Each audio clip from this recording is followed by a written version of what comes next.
تو یہ ملک 5 جگہ جو ہے قرآن کریم میں آیا ہے، اور یہ بڑا عجیب و غریب نام ہے، اس میں بڑی طاقت اور بہت زیادہ دولت ہے۔ اگر کوئی طاقت اور دولت چاہتا ہے تو اس نام کا ورد کرے۔ چنانچہ یہ ہے کہ اگر کوئی چاہتا ہے کہ وہ دولت مند بن جائے، مالدار بنے، تو الملک جو ہے اس کا ورد کرے طلوع شمس کے زوال شمس کے وقت، زوال شمس کے وقت جو ہے یہ 120 مرتبہ اس کا ورد کرے۔ جس وقت زوال کا ٹائم ہو رہا ہوتا ہے اس وقت یہ 120 مرتبہ اس کا جو کرے، اور اول آخر جو ہے وہ 11 مرتبہ جو ہے درود شریف کے ساتھ۔ تو یہ انشاءاللہ، اور یہ 90 دن کی نیت سے شروع کر لے، بہت زبردست کے فوائد ہے کہ انسان کو اللہ تبارک و تعالیٰ مالدار بنا دیتے ہیں۔ اور دوسرا اس کے اندر جو ہے نفس کو قابو کرنے کی بڑی طاقت ہے۔ اگر انسان کا نفس جو بے روی کا شکار ہے، یا کسی بچے کا، بچی کا، یا کسی بھی فیملی کا فرد، یا ہسبینڈ ہے، بیوی ہے، نفس بے روی کا شکار ہے، لہذا شہوات کے اندر، ناجائز خواہشات کے اندر پڑا رہتا ہے، یا خود آدمی سوچتا ہے کہ یار میرا نفس جو بڑا بے قابو رہتا ہے، خواہشات اور نفسانی شہوات کے اندر پڑتا ہے، اس کو کیسے قابو کروں، اس کے لیے اس میں بڑی زبردست تاثیر ہے کہ یہ جو ہے الملکو کو جو ہے یا ملکو کے نام سے جو ہے یا ملکو کا ورد کریں 313 مرتبہ۔ ہاں اگر اس آدمی کے نام کے اعداد پتہ ہوں تو بہت اچھا ہے، تو اس اعداد کے مطابق کرے، ورنہ 313 مرتبہ روزانہ جو ہے یہ پڑھ کے دم کرے، پانی دم کر کے پی لے، اور یہ 92 ڈیز کی نیت سے شروع کرے۔ نفس اس کے قابو میں آ جائے گا، زبردست جو ہے اس کو منافع ہوں گے، روحانی ترقی بھی ہوگی، کیونکہ روحانی ترقی کا مدار نفس کے قابو کرنے پہ ہے۔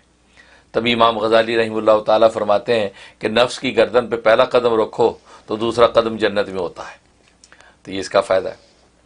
اور تیسرا جو ہے اس کے اندر جو ہے کوئی حاجت آپ کی پوری کرنا چاہتے ہیں، کوئی دلی مراد ہے جو آپ چاہتے ہیں پوری ہو جائے، تو اس کی میں 1 دن کے لیے پڑھنا کافی ہے، اور وہ طلوع شمس کے وقت، جس وقت سورج طلوع ہو رہا ہے اس وقت آپ بیٹھ جائیں، اول آخر 11 مرتبہ درود شریف، اور درمیان میں یہ 3000 مرتبہ پڑھنا ہے، یا ملکو کر کے جو حاجت اللہ کے سامنے رکھ دیں وہ مراد اسی دن پوری ہو جانی، یعنی 1 دن پڑھنا کافی ہے۔ لیکن اگر بالفرض ہماری قلبی قساوت کی وجہ سے وہ اس نام کا اجلال نہیں ہوا، ٹائم لگا، تو 11 دن میں تو کوئی ایسی بات ہی نہیں کہ آپ کی حاجت پوری نہ ہو۔ اور ظاہر ہے کہ آج شب و روز ہماری حاجتیں، مشکلات، دلی مرادیں، من پسند شادی ہو جائے، کاروبار کھل جائے، ترقی ہو جائے، کیا کچھ انسان نہیں چاہتا، تو 3000 مرتبہ جو ہے 11 دن کے اندر یقیناً کام ہوگا۔ یہ کا فائدہ۔ اور ایک فائدہ یہ کہ اگر بادشاہ وقت ہے، اور بادشاہ وقت یہ چاہتا ہے کہ رعایا میری تابعدار رہے، مطیع رہے، فرما بردار رہے، اور جو احکامات جاری کروں اس کو مانے، اور کسی قسم کی مخالفت نہ کرے، خاص طور پہ جو اس کے مخالفین ہیں اور وہ بڑے سرکش قسم کے لوگ ہیں اور من مانیاں کرتے ہیں۔ آج کے زمانے میں آپ اپوزیشن کہہ سکتے ہیں، آپ کی اپوزیشن ہے مثلا، تو اس کو قابو میں رکھنے کے لیے تاکہ وہ مطیع فرما بردار رہے، اس کے لیے بادشاہ وقت کے لیے زبردست طاقت ہے اس میں۔ اس کا طریقہ یا تو بادشاہ وقت اپنے نام کے اعداد نکلوا لے کہ میرے نام کے اعداد کیا بنتے ہیں، اتنے اعداد بنا کے اتنی دفعہ پڑھے، ورنہ جو ہے 1111 مرتبہ، 1111 مرتبہ جو ہے یہ وہ اس کا ورد کرے روزانہ، اور کوئی ایک نماز کا وقت رکھ لے، اس نماز کے بعد روزانہ ورد کرے، اور یہ 71 ڈیز کی نیت سے شروع کر لے، انشاءاللہ کوئی وجہ ہی نہیں ہے کہ ان کے مخالفین جو مطیع نہ ہو جائے۔ سبحان اللہ۔ اس میں بڑی زبردست طاقت کو، الملک جو ہے وہ بادشاہ ہے، طاقت، تو یہ اس میں فائدہ ہوتا ہے۔ اور ایک یہ ہے کہ اگر انسان چاہتا ہے کہ محتاج نہ ہو، کسی کے آگے ہاتھ نہ پھیلانا پڑے، اللہ ہی کسی کی رحمت سے سب اس کے کام ہوتے رہیں، تو فجر کے بعد 120 مرتبہ روز پڑھتا رہے،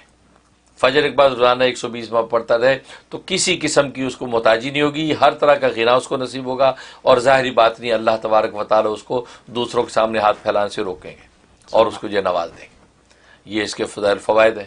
اور جہاں تک خواب میں تعبیر کا تعلق ہے، اگر جو بادشاہ وقت نے خواب میں دیکھا تو اس نام کو سنا یا لکھا ہوا دیکھا، اس کا مطلب اس کی بادشاہت کو اللہ دوام دیں گے، اس کی بادشاہت قائم رہے گی، دائم رہے گی، اور انشاءاللہ یہ پورے جو ہے وہ آب و تاب کے ساتھ اپنی بادشاہت کا وقت پورا کرے گا۔ اور اگر رعایا میں کسی نے دیکھا تو اس کا مطلب ہے کہ اس کو بادشاہ وقت کی اطاعت نصیب ہوگی، کیونکہ بادشاہ وقت کی اطاعت کرنا یہ بھی مستقل ایک عبادت و کار ثواب ہے، اجر کا باعث ہے، تو اس کو اطاعت نصیب ہوگی۔ اور یہ بھی اشارہ ہے کہ اگر اس کے اندر اہلیت ہے تو اللہ تبارک و تعالی اس کو کبھی نہ کبھی بادشاہت کے منصب پہ فائز کر دیں گے۔ اور تیسرا مطلب یہ ہے کہ اگر اسے کسی نے یہ نام لکھا ہوا دیکھا یا سنا تو مطلب ہے کہ اللہ تبارک و تعالی اس کو جو ہے مخلوق سے جو ہے مستغنی کر دیں گے، خالص اپنا محتاج بنا کے رکھیں گے، اور اللہ الصمد کی جو اللہ کی شان ہے اس کا پرتو اس کے اوپر رہے گا، اور یہ کسی کا محتاج نہیں ہوگا اور اللہ کا محتاج ہو کر زندگی گزارے گا۔ یہ اس کا حضرت آپ نے جو باتیں کی وہ ایک تو یہ جو مجھے پتہ لگا وہ یہ لگا کہ آپ نے عمران خان کے لیے فارمولہ بتا دیا بالکل صحیح آپ نے ہے، ٹرمپ بھی فائدہ اٹھا سکتا ہے، ٹرمپ بھی فائدہ اٹھا سکتا ہے۔ میرے ذہن میں ٹرمپ آیا تھا، لیکن اس کے بعد جو صحیح مسلمان وہ میرے ذہن میں آ گیا ایک دم۔ ٹرمپ کو تو پہلے اسلام قبول کرنا پڑے گا۔ تو عمران خان کے لیے آپ نے ایک فارمولہ بتا دیا جو کہ اگر اس کو کسی طریقے سے پہنچ جائے اور وہ کرے تو پاکستان کے حالات اچھے ہو سکتے ہیں۔ ہمارا تو تعلق وہاں سے اس لیے بات کرتے ہیں۔ دوسرے آپ نے پھر ایک ایسی چیز بتا دی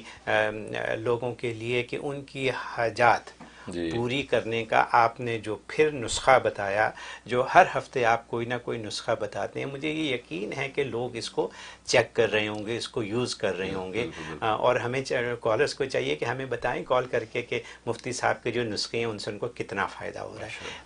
تو یہ بھی آپ نے پھر بتا دیا۔ آج آپ نے ایک اور بڑی کام کی بات کی، نفس کو کنٹرول کرنے کی آپ نے بات کر دی، یعنی آپ نے جنت کا راستہ دکھانے کا پھر ایک اور طریقہ بتا دیا۔ اور جو میں نے نوٹ کیا وہ آپ نے کہا طلوع شمس اور زوال شمس، ان دونوں کی آپ نے بات کی۔ تو یہ بھی کیونکہ کہا سننے میں یہ ہے، یا ہمیں یہ معلوم ہے کہ طلوع شمس کے وقت قرآن شریف نہیں پڑھنا چاہیے۔ پتہ نہیں میں صحیح ہوں یا غلط ہوں، کیا یہ بات صحیح ہے یا غلط ہے؟ طلوع شمس اور زوال شمس اور غروب شمس، یہ تین مکروہ اوقات ہیں، وہاں نماز پڑھنے کی اجازت، نماز پڑھنے کی، نماز نہ پڑھیں قرآن پڑھیں، اور اس وقت جو اللہ کا ذکر کر سکتے ہیں، بلکہ کرنا چاہیے، قرآن کی تلاوت بھی کر سکتے ہیں، درود شریف پڑھ سکتے ہیں، اللہ کا ذکر بھی کر سکتے ہیں، تو بلکہ لکھا ہے کہ اس وقت اللہ کے ذکر میں مصروف رہنا چاہیے، کیونکہ عبادت شریعہ جو نماز تو کر نہیں سکتے، لہٰذا اللہ کے ذکر کے ذریعے سے اللہ تبارک و تعالیٰ کی متوجہ رہیں، کیونکہ وہ خاص وقت ہوتا ہے جب ابلیس جو ہے اپنی خدائی کا دعوے دار ہوتا ہے، اس وقت اس وقت میں اللہ کو اب یاد کریں گے تو ابلیس کی خدائی کی نفی ہوگی، تو وہ بھی ایک بہت زبردست کیفیت ہوتی ہے۔ لہٰذا اس وقت میں بعض اذکار کرنے کے بڑے منافع ظاہر ہوتے ہیں، کیونکہ اس وقت انسان شیطان کی بادشاہی کی نفی کر کے اللہ کی بادشاہی کو پکارتا ہے، تو اس وقت اللہ کی رحمت بہت زیادہ متوجہ ہوتی ہے اور عطا کرتی ہے۔ جی، یہ بھی ایک بڑی اچھی کلیریفیکیشن آپ نے دے دی جو لوگوں کو پتہ نہیں ہے۔ بہت سے لوگوں کو پتہ ہے، بہت سوں کو نہیں پتہ، تو اس حساب سے یہ کلیریفیکیشن آ گئی۔ بہرحال یا ملکو 3000 بار میں نے لکھ لیا تو انشاءاللہ اس کے اوپر ہر ایک کو چاہیے کہ اس کو استعمال کریں۔ مفتی صاحب کے جو نسخے ہیں، چھوٹے چھوٹے نسخے، ایسے عمدہ نسخے ہیں۔ ہمیں کالز آتی ہیں، ٹیکسٹ میسیجز آتے ہیں لوگوں کے بتانے کے لیے کہ جی ان کے کام ہو گئے ہیں۔